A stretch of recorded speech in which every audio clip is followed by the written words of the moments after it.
ọ dị mma daalụ Malinze jisikwa ike n'ọlụ mgbasa okwu Igbo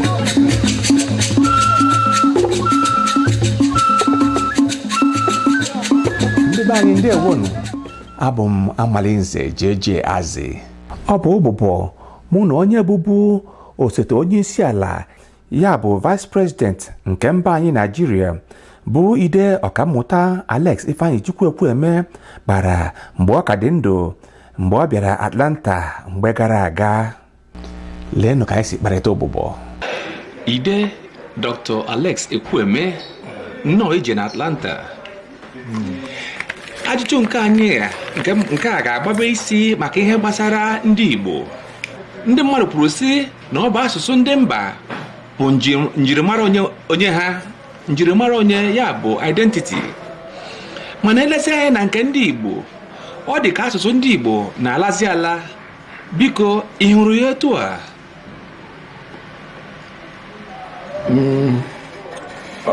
Onye kwuru na asụsụ ndị Igbo na kwuru eziokwu maka na ịpụta bụ ụmụ anyị ndị nọ n'obodo a na-akpọ Amerịka ma ndị nọ n'obodo oyibo England ma na mba ndị ọzọ nke ịpụta na-asụrụ Igbo na-aza anyị na-asụrụ oyibo mana ịhụ ụmụaka ndị Yoruba isi ọlụfa Yoruba faza na Yoruba otu a ka ọ dịkwa ndị Hausa isi ọlụfa Hausa faza na Hausa mana ụmụaka anyị ị na-asụrụfa n'Igbo ha na-aza anyị n'oyibo mata na-ajụ ụfọdụ sị ọ dị ike ịma m dị ka mmara asụ oyibo oge ọrụ na-agwa ya okwu n'Igbo na-aza m n'oyibo ngwa okwu n'Igbo ya aza m n'Igbo njikwa ya okwu maka na otu ọ na-akpọ UNESCO bụ nke zuru ụwa niile ọnụ na-akọwa na asụsụ ndị Igbo so na ndị ga-abụ ọ bụ na alụrụ ọrụ oge ama na-ete aka ọ na-ama na asụsụ ya akụkọ na asụsụ ọbụla na-enwe ihe a na-akpọ predator language ya bụ asụsụ achọ ka onomina ya enomina na Igbo predator asụsụ Igbo bụ oyibo ịpụta ụmụaka Igbo niile a na-asụ oyibo apụta ndị Igbo zukọ dịka etu a nọ nzukọ a na-asụ oyibo karịa ịsụ Igbo etu a ka ọ dịkwa masịkwa na asụsụ ndị ugwu ụfọdụ nke ndị Nupe maọbụ Angas maọbụ Tarok mancha nwee predator language na-achọ inobe eno ya bụ Hausa ịpụta na Pangshin na-asụrụ mmadụ Angas ọ na-aza na Hausa anụrụ akụkọ na o nwere oge eji dechaa Baịbụl ndị na-atapị Baịbụl taa afụfụ nwere ka 13 wee tapịa Baịbụl tụọrọ ya n'okwu ndị Angas tasị afọ a niile bizie Baịbụl a nwazi na-ego maka ndị niile ha na-ebili ma agụ akwụkwọ ha ncha na-agụsị Hausa ya bụ predator ha bụ Hausa predator nke anyị bụ English mana anyị ga-agba mbọ hụ na anyị na-asụ Igbo ka asụ anyị Igbo ghara evu evu ọ bụ na ya kpachara anya ofue.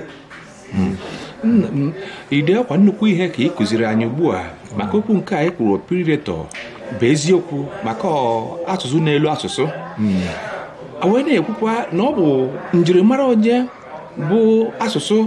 bụ ihe ndị mmadụ ga-eji na-akwụpụta n'ọgbọ nwere ike na-ekwu okwu maka ịkọ ogo nke a na nzukọ Igbo a na-eme a na-asụ na Bekee. Biko ọ dị ka asụsụ Igbo a o so eme ọnọdụ anyị etu ahụ na-eme n'obodo anyị bụ Nigeria?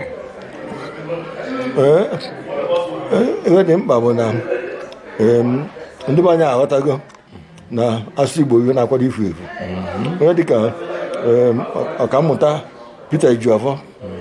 wee bido otu ọ na-akpọ Sụakwa Igbo na-akọwa mkpa ọ dị ịsụ Igbo ya bụ nwata ọbụla ma okenye ọbụla nọ n'ala Igbo a na-asụ asụsụ Igbo ka o wee bụrụ ihe eji mara anyị nwa dịka ndị Igbo. Dr. ọkachamara mmụta bụ Peter Ejiofor bụ na ya hụrụ na Virginia mgbe emereme ndị Igbo n'afọ na-abụọ gara aga. Ọ na-akọwa na ihe bụ nsogbu ya bụ na ya adịghị enwe nkwado. Mana ebe m na-alụkarị aka bụ na ndị na-achị ndị Igbo, ndị chịrị ndị Igbo akpachapụrụla asụ Igbo anya. Ndị chịrị ndị Igbo akpachapụrụla asụ Igbo anya. Biko, kedu ka ga-esi na-enwe nkwado n'asụsụ Igbo ka ahụ na onye ọbụla ga na-asụ ya? Ibe dị mkpa ibidogoro na ndị na-achị anyị na gọọmenti. O nwere ike kọwa na onye ọbụla bụ nwa afọ Igbo na-eji akwụkwọ na bidogoro na Anambra na Abịa na Enugu na Imo na Ebonyi bụ steeti ise dị na akụkụ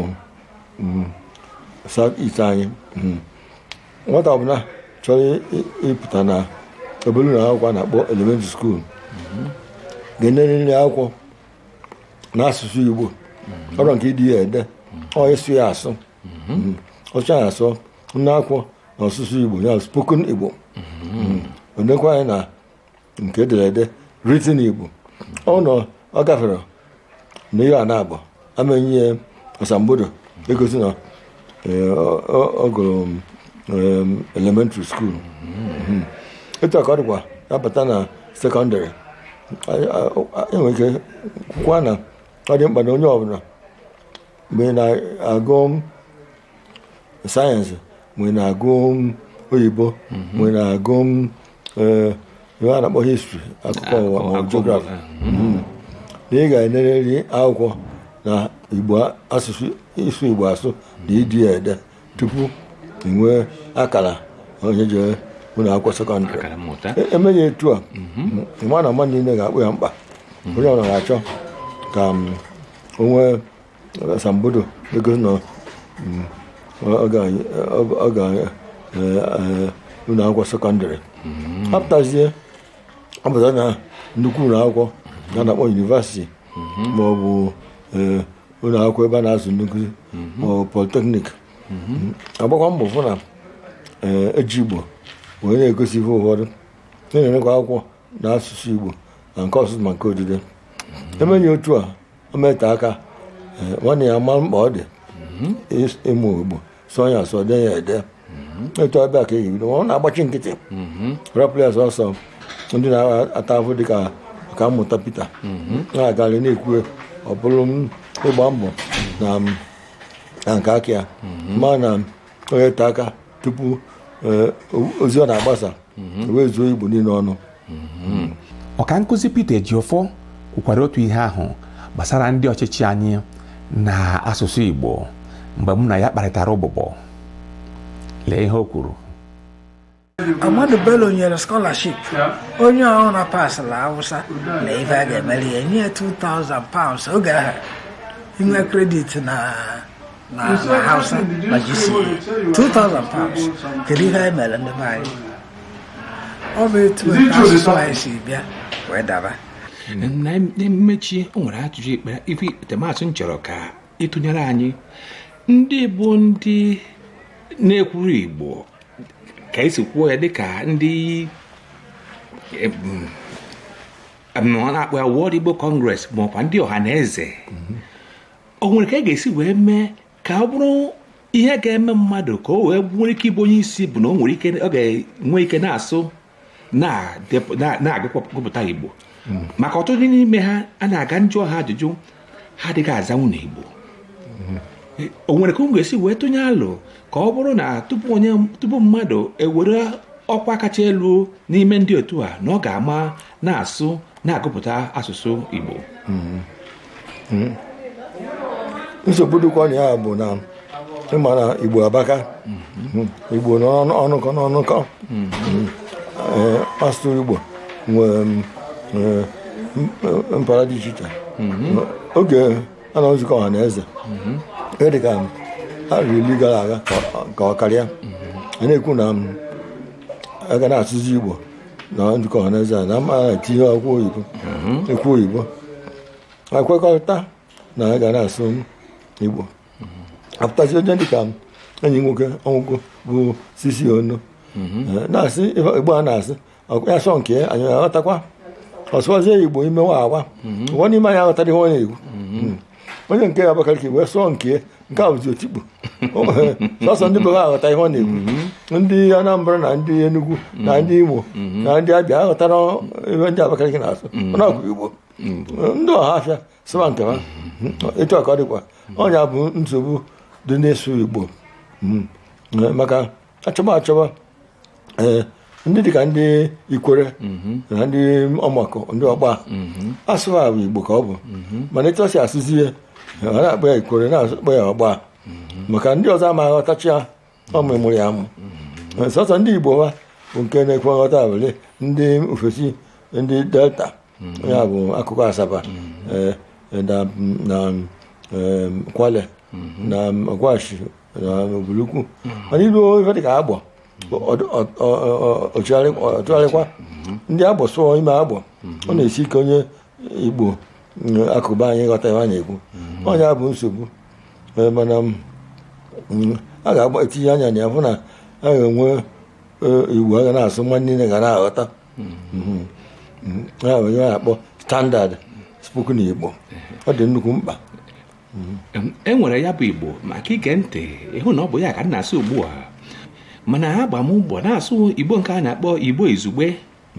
maka ndị be anyị na-ekwu na Igbo na-asụ n'olu agba ụkwara ọ bụrụ otu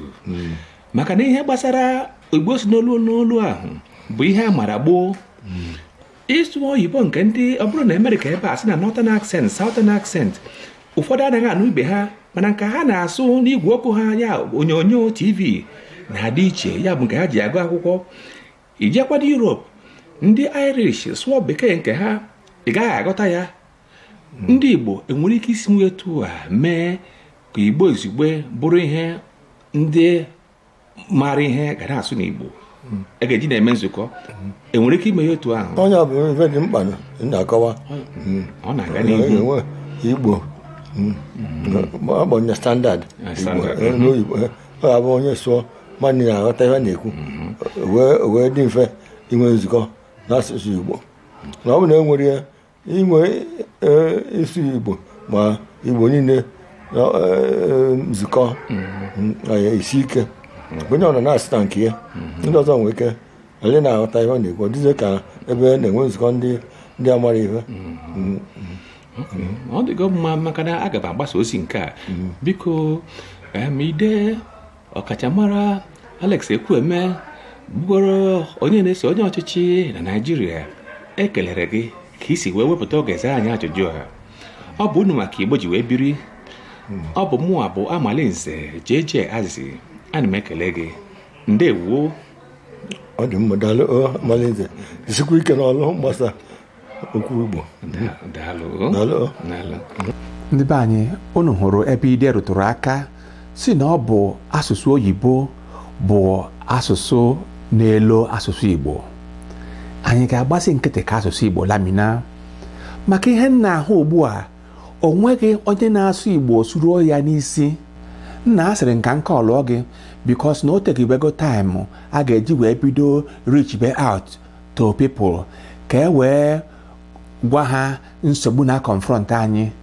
because na if we do not do that ị mara na ọ ga-eteke time before anyị recover. Nke a nsoro ugbu a bụ ngili Igbo ọ bụ ngili Igbo bụ nsogbu ahụ ndị be anyị ọ bụ etu a ka asụsụ bekee si elo asụsụ Igbo nke Ide Alex Ekwueme kpọrọ predatory language. Biko ka anyị gbanụ mbọ ana m ayọsi unu ike biko jisi n'ike na asụsụ Igbo anyị efukwala. Ndewonu, abụ m Amalinze JJ Azị kwado na asụsụ Igbo.